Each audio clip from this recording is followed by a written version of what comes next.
Hi friends, आज हम बात करेंगे परफॉर्मेंस के बारे में कि प्लेयर की परफॉर्मेंस क्यों अपनी होती है। उसके बहुत सारे कारण हैं, जैसे वो प्रैक्टिस करता है, अच्छी डाइट नहीं लेगा तो भी ये भी एक कारण है, या फिर उसको कोई इंजरी है छोटी मोटी, वो फिर भी प्रैक्टिस करना है, या फिर वो प्रैक्टिस गलत ढंग से कर रहा है, इससे परफॉर्मेंस अपनी हो गई आपकी। और या फिर उसकी रिकवरी पूरी नहीं हो रही, वो रेस्ट नहीं कर रहा, ये भी कुछ कारण है। तो आज हम बात करेंगे इन पे। आपकी परफॉर्मेंस डिपेंड करती है आपके कोच पे कि वो आपको कैसी प्रैक्टिस करा रहे हैं, कितनी प्रैक्टिस करा रहे हैं, और फिर उसके बाद आप उनकी कितनी बातें मान रहे हो, कितनी आप प्रैक्टिस कर रहे हो। इन सब पे आपकी परफॉर्मेंस डिपेंड करती है भाई। और जहाँ आप प्रैक्टिस कर रहे हैं, आपके कोच हैं या कोई सीनियर आपको प्रैक्टिस करा रहा है, तो आपको छोटी छोटी गलतियों पे अगर वो टोक रहा है तो भाई उनकी सुनिए और उन पे आप काम करिए। आप उनके ना सुनते नहीं, आपके लिए बहुत अच्छा है अगर कोई आपको छोटी छोटी गलतियों पर टोकने वाला है। नहीं तो कई जगह तो ऐसी है इंडिया में, मतलब जहाँ पे कोच ही नहीं है ना सीनियर है। वो कहते हैं ना भाइयों कि जिस बाग में माली नहीं होता ना, मतलब जिस बाग का कोई रखवाला नहीं होता ना, तो वो बाग है ना अक्सर बर्बाद हो जाता है। तो मैं आपको एक छोटी सी बात बताना चाहता हूँ।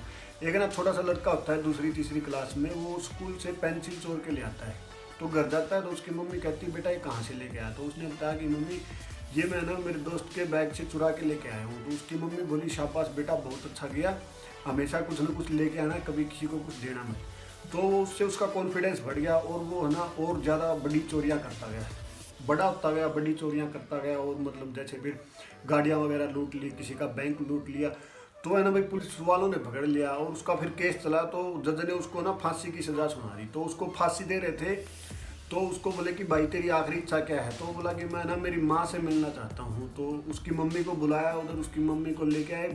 तो अपनी मम्मी के पास गया, वो अपनी मम्मी का ना कान खा गया और बहुत ज़ोर से चिल्लाया और बोला कि मम्मी जिस दिन मैं वो पहली बार एक पेंसिल चोर के लाया था ना, उस दिन अगर तुम मेरे एक थप्पड़ मार देती ना तो आज मेरी ये सिचुएशन नहीं आती।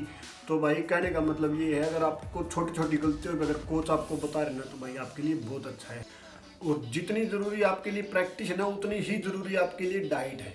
डाइट पे मैंने पहले एक वीडियो बनाई है, वो आप देख लीजिए।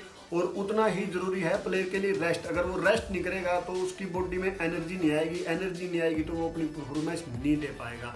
तो रेस्ट जरूर करना, आपने जितना रेस्ट मिलता है प्रैक्टिस करो, बढ़िया प्रैक्टिस करो, बढ़िया डाइट करो, और हो सकता है जितना उतना रेस्ट लो। और वीक में एक बार धूप में बैठ के सरसों के तेल की मालिश जरूर करें। और प्लेयरों में आजकल बहुत ज़्यादा इंजरी हो रही है, और थोड़ी सी इंजरी होती है ना तभी वो कोई टूर्नामेंट आ जाती है ना, तो उसमें पेन किलर या कोई पेन का इंजेक्शन लगा के वो उसमें खेल लेते हैं। लेकिन वो टूर्नामेंट खत्म होने के बाद उसका असर खत्म हो जाता है, फिर आपको पेन का पता चलता है, फिर वो दर्द है ना बढ़ते बढ़ते बहुत ज़्यादा हो जाता है। इस हद तक हो जाता है कि आपको ना ऑपरेशन कराना पड़ता है उसका। और फिर ऑपरेशन प्लस में आपके इतने रुपए लग गए उस पर, और फिर आपको रेस्ट भी 6-7 महीने का करना पड़ता है। इसीलिए आपको अगर इंजरी है तो आप कोई टूर्नामेंट नहीं खेल ले, अपना रेस्ट करें, अपना ट्रीटमेंट पूरा करें। आपको 5-7 दिन में आपकी इंजरी ठीक हो जाएगी, फिर आप खेलिए और आपकी परफॉर्मेंस भी अच्छी आएगी और आपका कॉन्फिडेंस भी रहेगा। अगर आप इंजरी में खेल लोगे तो आपका कॉन्फिडेंस और साइकोलॉजी प्रेशर आपके ऊपर रहेगा, आपका दिमाग वहीं रहेगा जहां आपको इंजरी है। तो सबसे पहले अपनी इंजरी ठीक करिए। प्लेयर को इंजरी क्यों होती है और इससे कैसे बचा जा सकता है। और सबसे ज़्यादा इंजरी होती है प्लेयर को शोल्डर में, नी में, और आजकल चल रही है डिस्क में। तो इन सब की मैं आपको एक्सरसाइज बताऊंगा और इनकी सेफ्टी बताऊंगा आपने कैसे करनी है, और इनका कोशिश करूँगा मेरी तरफ से इनकी स्ट्रेंथ की आपको एक्सरसाइज बताऊंगा मैं। आजकल के बच्चों की ज़िंदगी ना छोटे से डब्बे में कैद हो रखी है, सबकी उसी में कैद है, मोबाइल में। तो मोबाइल एक बहुत अच्छी चीज़ है अगर आप उसको लिमिट के लिए यूज़ कर रहे हो, और अगर आप उसको लिमिट से ज़्यादा यूज़ कर रहे हो तो उससे खतरनाक चीज़ कोई नहीं है आपको बर्बाद करने के लिए। तो कम से कम यूज़ करें मोबाइल का। एक नेक्स्ट वीडियो बनाएंगे पूरी जो मोबाइल के ऊपर होगी।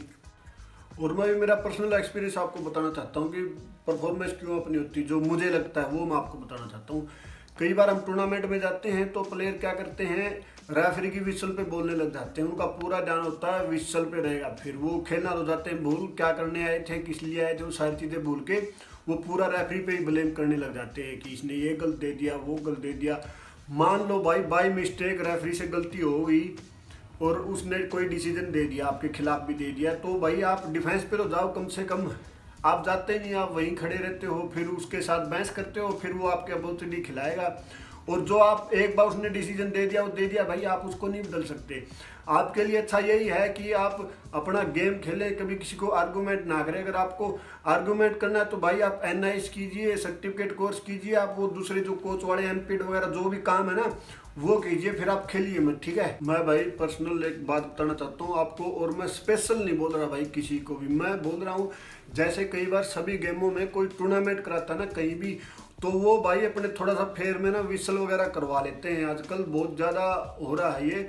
तो मैं क्या चाहता हूँ कि भाई एकदम फेयर विसल हो, हर जगह पे सभी खिलाड़ियों को अच्छा मौका मिले, अच्छा खेले। अगर हम विसल करा के अपनी टीम को जिता रहे हैं तो इसका मतलब हम अपने प्लेयरों को कमजोर बना रहे। भाई उनको हारने दो ना, एक दो बार हारेंगे तो फिर और प्रैक्टिस करेंगे, जीतेंगे, कोशिश करेंगे ना जीतने की। एक बार ना इंडियन गवर्नमेंट ने बैन कर दिया था कि कभी कोई ना जंगल जानवरों को, जीवों को कोई भी बंदी नहीं बनाएगा। तो कुछ शेर सर्कस में रखे हुए थे, तो सर्कस वालों ने उन शेरों को जंगल में जाके छोड़ दिया। तो 10-12 दिन बाद खबर आई कि उन जंगल में जो शेर छोड़े थे उनको ना जंगली कुत्ते खा गए। उनको क्यों खा गए? उनको इसलिए खा गए क्योंकि वो अपना टैलेंट भूल गए थे। सर्कस में उनको पका पकाया मिल गया था, वो मार के खाना भूल गए थे। तो भी ना आप पे डिपेंड है कि आप अपने प्लेयरों को सर्कस के शेर बनाना चाहते हो या जंगल के शेर बनाना चाहते हो। और भाइयों, जब टूर्नामेंट में आप कहीं भी हारते हो ना, और उसके बाद जो कोच या सीनियर आपके साथ गया हुआ वो जो बातें बताता है ना भाई, वो आपकी पूरी लाइफ बदल देंगे। वो आप सुनो, आप उनको थोड़ा सा पेशेंस रखिए। आपके पास ना दो ही चांस हैं, या तो आप उनकी सुन लीजिए उस टाइम पे, या फिर आप पूरी उम्र दूसरों की सुनते रहिए। आप किसी भी स्पोर्ट्स के हो, पहले वाली गलतियां एक बार छोड़ दो, माफ करो और एक नई शुरुआत करो हमारे साथ। गिर गया तो क्या हुआ, गिरता वही जो चलता है, बस इतना सा करना है, उठ के फिर से चलना है, बाउंस बैक।